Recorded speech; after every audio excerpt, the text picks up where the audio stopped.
It's hard to overhype the craftsmanship on this film.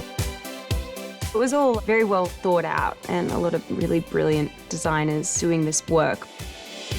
It does all come from the script, story, the characters. And the director's vision. It's so ridiculous, it's magical. I wanted to create this world of Barbieland that was like a soundstage musical. We watched lots of fantastic references. Greta loves a musical. Who doesn't love like the old Technicolor musical and the 60s musicals? Let's do this. I think Isn't it's it? the most difficult thing we've ever done. Yeah, You I think agree. Barbie, you think pink. Yeah. You think, oh, that's going to be straightforward, and it's the opposite.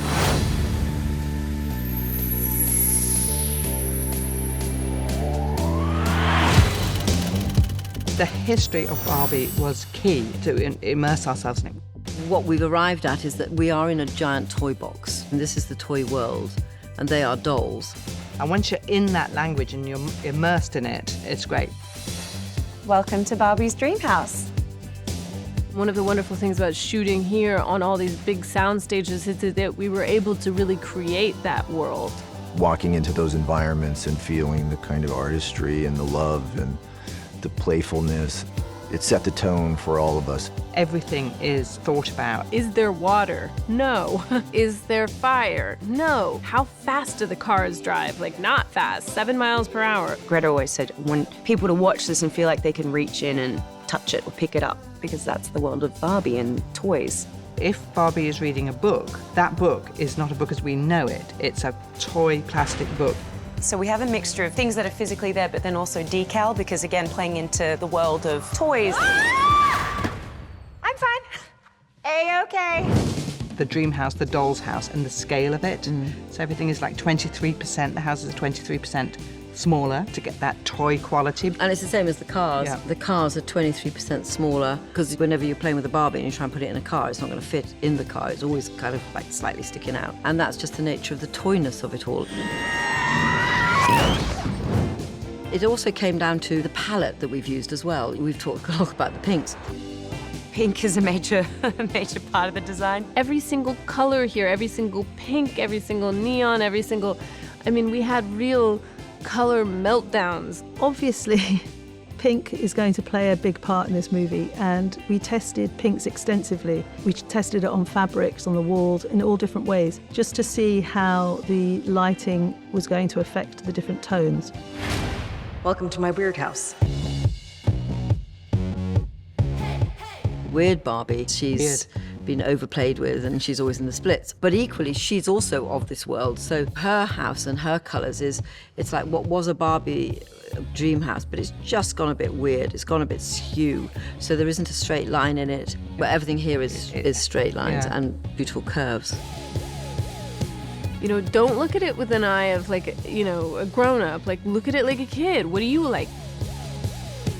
Crazy. Yeah. I think we're just driving ourselves We're all mad. going a bit weird, weird Barbie. Yeah. Yep. Yeah.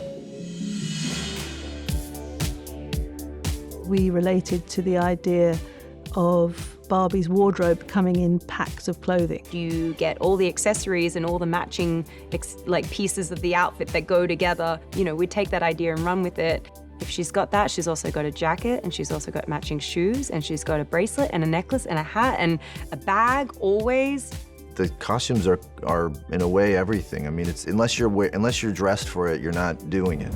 If you see a Barbie walking the street, you should really be able to say what kind of day she's going to be having. So is she about to play sport? Is she about to deliver a letter? Is she driving a truck? Is she going to the beach? She should be dressed for a purpose, because that's how it works with the box. The box has dressed you for something, and that's what we were hoping to bring to the movie. And one thing that really helped was having big details, like big buttons, big earrings, big necklaces. And there's something about the big chunkiness that made her look more doll-like. Hi, Barbie! Hi, Ken. Everything we do for Barbie, we have to remember that it has to be juxtaposed for when Ken takes over. That's strange. He takes over Barbieland and calls it the Kendom.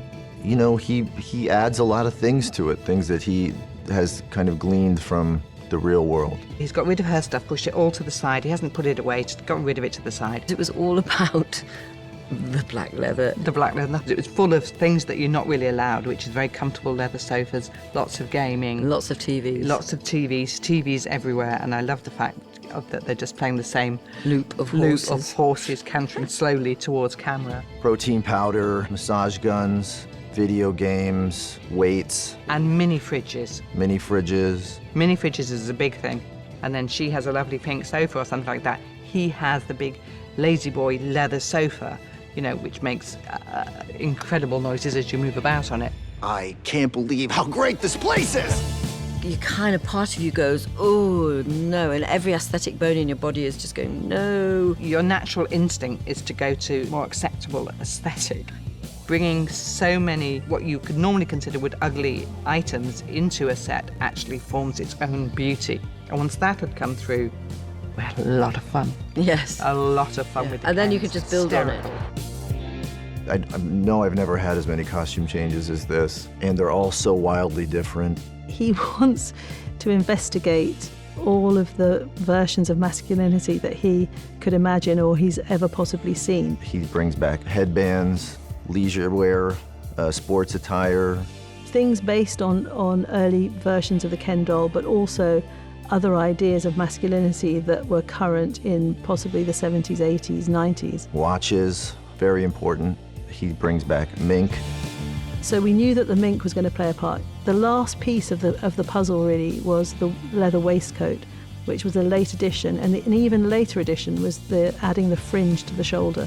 And Ryan was involved in this because he was always upping the ante. So he was always saying, I think that maybe we can do more, maybe we can do more. It's like the telephone game from the real world. It's like it's been distorted by the time it gets back to them. And they're doing their best, but it's really the worst. You can go back to your regular life, or you can know the truth about the universe. The choice is now yours. The first one, the high heel. You have to want to know, okay? Do it again. The transition between Barbieland and the real world is a series of transportation vehicles that get us there, kind of like in this 2D endless tracking shot. We looked at theatrical methods of, making things work, and that, they're lifelike and they're real in the foreground, and then you have layers and layers, and it goes back, and then you have the painted background, and then you have the painted skies. I was like, yes, yes, yes, that's it.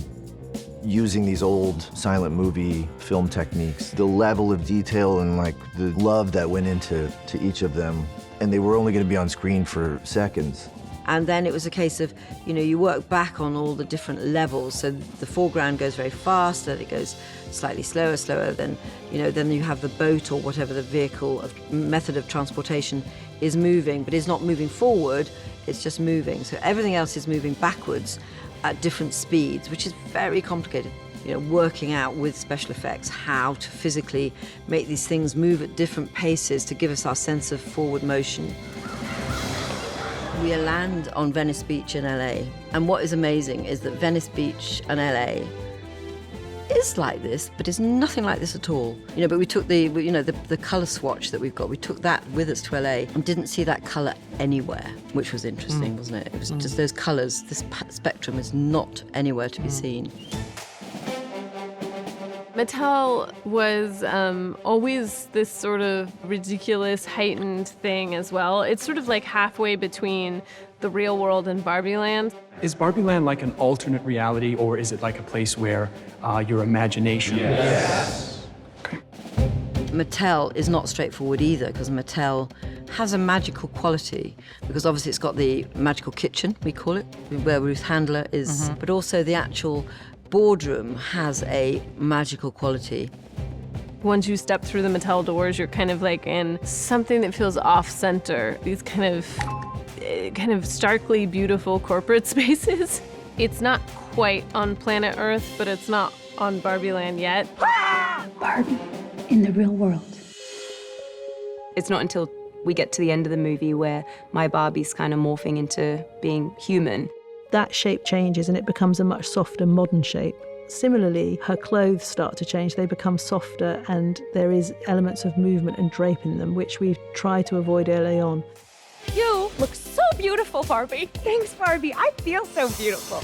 The ideas were just to really show this evolution. And it was kind of fun to jump into a slightly different version. It's like every time Barbie changes her outfit, she's kind of, you know, morphing into something else, a different vibe. Barbie! It was so clever. Like I said, it was so well thought out. I loved it. Every part of this movie was being treated as though it was as special as everything else. See you on the Malibu Beach! They are authentically artificial. So cool. Yeah. That's what the fun of it is, that it's so fluid, and the opportunity to do things on this film is like no other because of the different layers and characters.